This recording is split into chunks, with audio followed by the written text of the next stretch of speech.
నమస్కారం NSTV news కి స్వాగతం. నా పేరు సంధ్య. ముందుగా వార్తల్లోని ముఖ్యాంశాలు. నేను మాజీ మంత్రి పుష్పలీలని మాట్లాడుతున్నాను.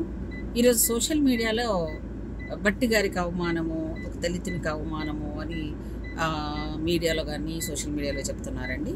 ముఖ్యమంత్రి గారు యాదాద్రి వెళ్ళినప్పుడు అందరు మంత్రులు వెళ్ళడంతో పాటు చాలా వరకు ముఖ్యమంత్రితో మొదటిసారి టెంపుల్కి వెళ్ళడం కూడా జరిగింది యాదాద్రికి. అక్కడ బట్టి గారు అందరూ కూర్చున్న దాంట్లో ముఖ్యమంత్రి గారు వాళ్ళందరూ కూడా పైన కుర్చీల మీద కూర్చున్నారు. కానీ బట్టి గారు మాత్రం కింద సీట్లో కూర్చోబెట్టేసి అవమానపరిచారు అంటున్నారు. ఏమండి, మీకు అసలు టెంపుల్లో కూడా రాజకీయాలు చేస్తారా? నాకు అర్థం కాదు. బట్టి గారు కూర్చునే విధానంలోనూ ఒక భక్తి ఉండొచ్చేమో కదా. ఆయన బట్టి గారికి వేసిన ఆ కూర్చుని ఆయనే పర్వాలేదు అని కూర్చొని అడ్జస్ట్ అయ్యి కూర్చుని ఉండొచ్చు కదా. ఎందుకంటే గుడికి వెళ్ళినప్పుడు ఎప్పుడు కింద కూర్చోవాలని చూస్తారు తప్ప పైన కూర్చోరు. ఒకవేళ ముఖ్యమంత్రి గారు కూర్చున్నా, మిగతా వాళ్ళు కూర్చున్నా, వాళ్ళకున్న దాంట్లో వాళ్ళకు కొంతమంది పెద్దవాళ్ళు ఏజ్ ఉన్న వాళ్ళు ఉన్నారు, కూర్చోలేని పరిస్థితిలో ఉండొచ్చు. అలాగే అప్పుడున్న టైమింగ్లీ ఇంకొక దాన్ని వీళ్ళు పూజారులు ఆ టెంపుల్ వాళ్ళు కరెక్ట్గా దాన్ని అరేంజ్ చేయలేకపోయి ఉండొచ్చు. అంత మాత్రాన బట్టి గారికి కానీ ముఖ్యమంత్రి గారికి కానీ ఎక్కడైనా అభ్యంతరాలు ఉన్నాయా?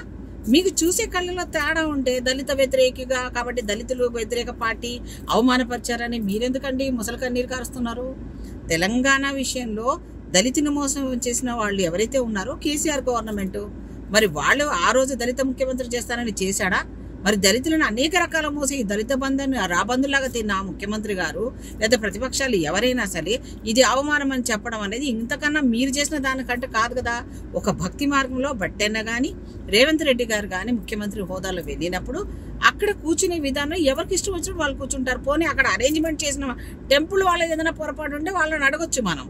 కానీ అన్న అక్కడ కూర్చున్నాడు అంటే ఆ కుర్చీ వేసినప్పుడు ఆయనకి ఇష్టం లేకపోతే ఆయన కూర్చునేవాడు కాదు కదా. మరి ఆ రోజు టెంపుల్ కాబట్టి భక్తిపూర్వకంగా కూర్చున్నాను కూడా అనుకోవచ్చు కదా.